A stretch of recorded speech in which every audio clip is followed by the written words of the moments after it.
Welcome to ज्ञान classes. ज्ञान classes में आप लोगों का स्वागत है। आज हम लोग क्लास 10 का एक बहुत ही महत्वपूर्ण चैप्टर पढ़ने वाले हैं जिसका नाम है त्रिकोणमिति, जो आपके पाठ्य पुस्तक में चैप्टर 8 में दिया हुआ है। तो त्रिकोणमिति के चैप्टर में जाने से पहले इसको हम जान लेते हैं कि आखिर ये त्रिकोणमिति होता क्या है। ठीक है, और ये त्रिकोणमिति हमें थोड़ा सा इसका इतिहास भी जान लेना चाहिए। तो इसका सबसे पहले इसका डेफिनेशन देखते हैं कि त्रिकोणमिति गणित की वह शाखा है, गणित की वह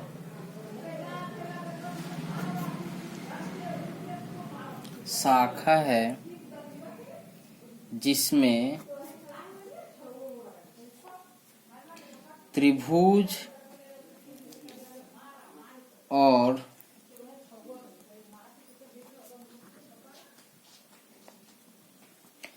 त्रिभुजों से बनने वाले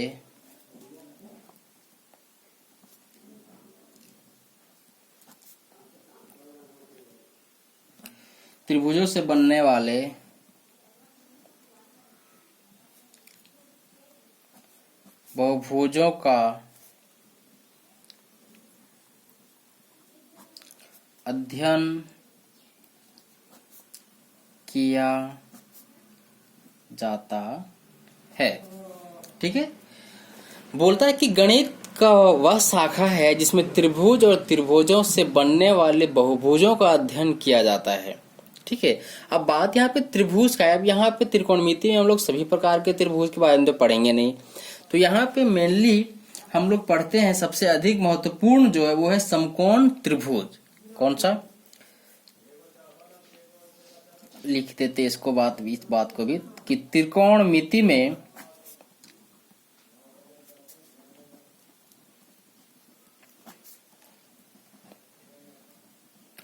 सबसे अधिक महत्वपूर्ण है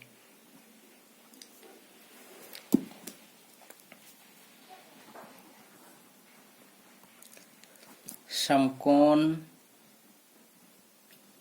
त्रिभुज का अध्ययन। ठीक है, सबसे ज्यादा क्या इंपॉर्टेंट हो जाता है, समकोण त्रिभुज में हम लोग को जो पढ़ना है इस त्रिकोणमिति में सबसे इंपॉर्टेंट है समकोण त्रिभुज। ठीक है, अब इस समकोण त्रिभुज में, ठीक है, बहुभुजों की जो बीच भुजाओं की लंबाई और दो भुजाओं के बीच कोणों का अध्ययन करने का मुख्य आधार यह समकोण त्रिभुज की किन्हीं दो भुजाओं, चाहे वो आधार होगा, लंब होगा या फिर कर्ण होगा, का अनुपात उस त्रिभुज के कोणों के मान पर निर्भर करता है। ठीक है, सबसे पहले आप समकोण त्रिभुज का थोड़ा सा बात कर लेते हैं कि समकोण त्रिभुज होता क्या है। समकोण मतलब एक कोण कम से कम 90 डिग्री का होगा। ठीक है, यहाँ पे कम से कम का कोई बात ही नहीं है, क्योंकि एक समकोण त्रिभुज में मैक्सिमम और मिनिमम एक ही 90 डिग्री का कोण होगा।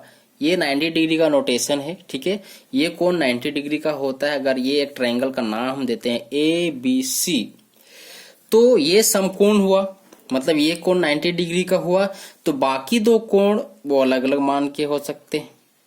ठीक है, अब एक चीज और बात कर लेते हैं कि ये कोण समकोण है, तो इसके जस्ट सामने की जो भुजा है उसे हम लोग कहते हैं कर्ण। क्या कहते हैं, कर्ण।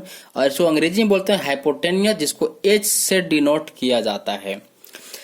इसके साथ जो ऊर्ध्वाधर भुजा होती है उसको बोला जाता है लंब। ठीक है, और इसके साथ जो संलग्न भुजा है उसको बोलते हैं आधार। अब ये जो लंब और आधार वो समय के हिसाब से चेंज भी होता है। क्यों, जब ये एंगल C के साथ काम करेंगे, ठीक है, ये कोण C के साथ काम करेंगे, तो इसके सामने वाली भुजा जो है वो लंब हो जाएगी, और ये जो भुजा संलग्न भुजा है CB या BC वो इसका आधार होगा। लेकिन क्योंकि इस टाइप से क्वेश्चन है आपकी बुक में, तो यहाँ पे हम क्लियर कर दे रहे हैं। अब अगर मान लीजिए कि आपको दिया हुआ है कोण ए के साथ काम करना है, कोण ए के साथ, मान लीजिए कि यहाँ पे साइन सी दिया हुआ था, ये साइन कहाँ से आया हम बताएंगे कुछ देर में। और यहाँ पे बोल रहा है कि नहीं साइन ए के साथ काम कीजिए, एंगल कौन सा लेना है, ये है कोण को दर्शाता है ए। अब इसके सामने वाली भुजा क्या हो जाएगी, ये इसका हो जाएगा लंब, और ये जो संलग्न भुजा ए सी ए बी है वो इसका हो जाएगा आधार, और ये तो आपका कर्ण रहेगा ही। ठीक है, अब चैप्टर 8.1 में हम लोग जो बहुत मोस्ट इंपोर्टेंटली एक थ्योरम,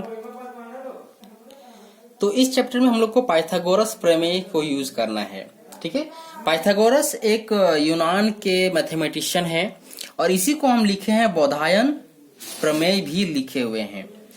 तो भारत के जो प्राचीन ग्रंथ है उसका नाम है बोधायन सुलभ सूत्र। ठीक है, उसमें ये सारे त्रिकोणमितीय फलन की बात की हुई है, जहां पे समकोण त्रिभुज के बारे में भी बताया गया है। आप जानते हैं कि भारत हमेशा से ज्ञान की दृष्टि से, संस्कृति के दृष्टि से महान रहा है, तो समस्त विश्व को कुछ न कुछ दिया है। तो इस समकोण त्रिभुज के अध्ययन में ये जो पाइथागोरस प्रमेय को हम लोग जानते हैं, उसका वर्णन पाइथागोरस साहब से पहले बोधायन सुलभ सूत्र में मिलता है, और इसी को अभी इस समकोण त्रिभुज के क्षेत्र में खास करके पाइथागोरस प्रमेय का जहां भी बात होता है, ये बोधायन प्रमेय का भी नाम आ जाता है, क्योंकि ये इसी प्रमेय का जो वर्णन है वो बोधायन सुलभ सूत्र में मिलता है। ये कहता क्या है, किसी समकोण त्रिभुज के तीनों भुजाओं के बीच एक संबंध बताने वाला प्रमेय है। क्या है कि किसी भी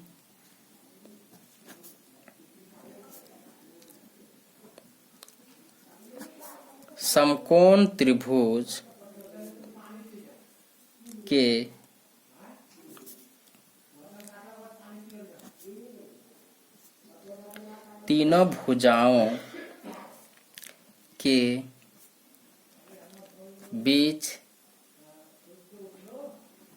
एक संबंध बताने वाला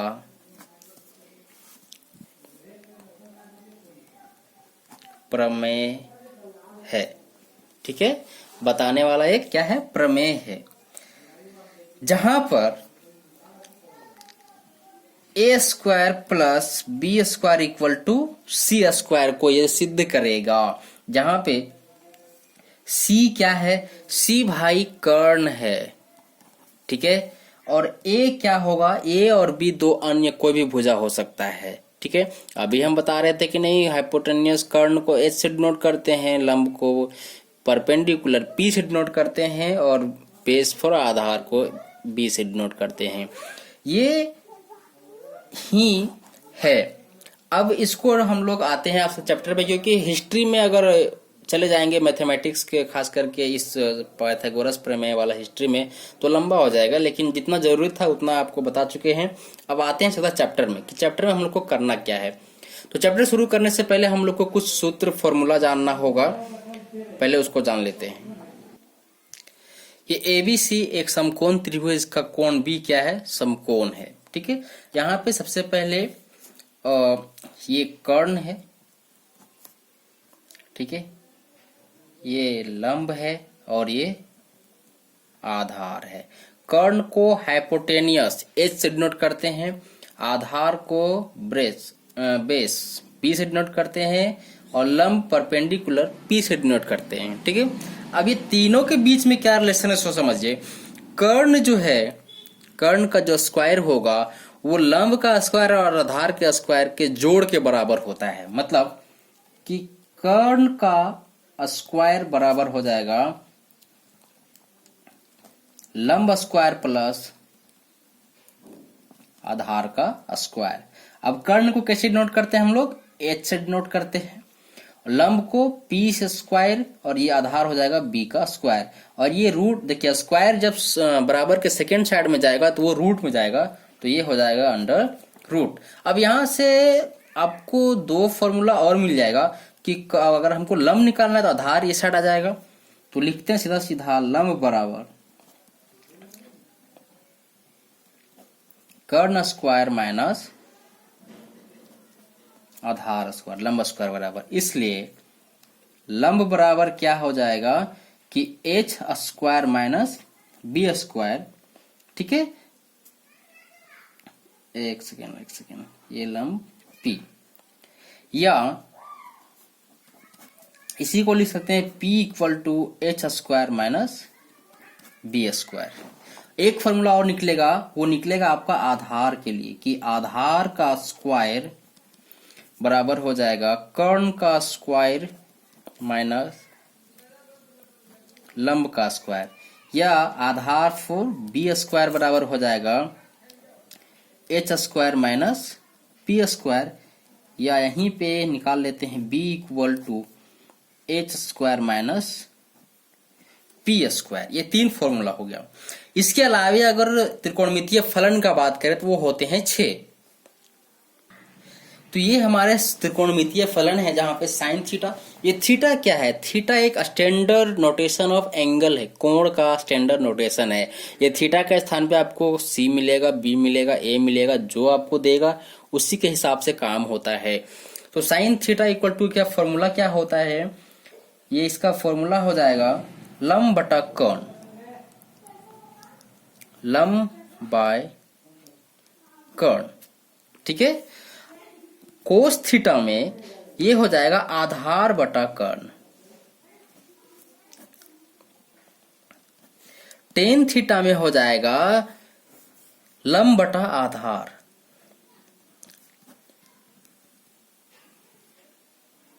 ठीक है। अब आते हैं कोट थीटा में, तो कोट का हो जाएगा आधार बटा लंब। अब आ जाते हैं सेक थीटा में, तो सेक थीटा जो है वो कोस का उल्टा होता है, कोट थीटा टेन का उल्टा होता है। तो यहाँ पे देखिए कोस थीटा का है आधार बटा कर्ण, तो सेक थीटा का हो जाएगा कर्ण बटा आधार, कर्ण बटा आधार, और कोसेक थीटा का हो जाएगा कर्ण बटा लंब।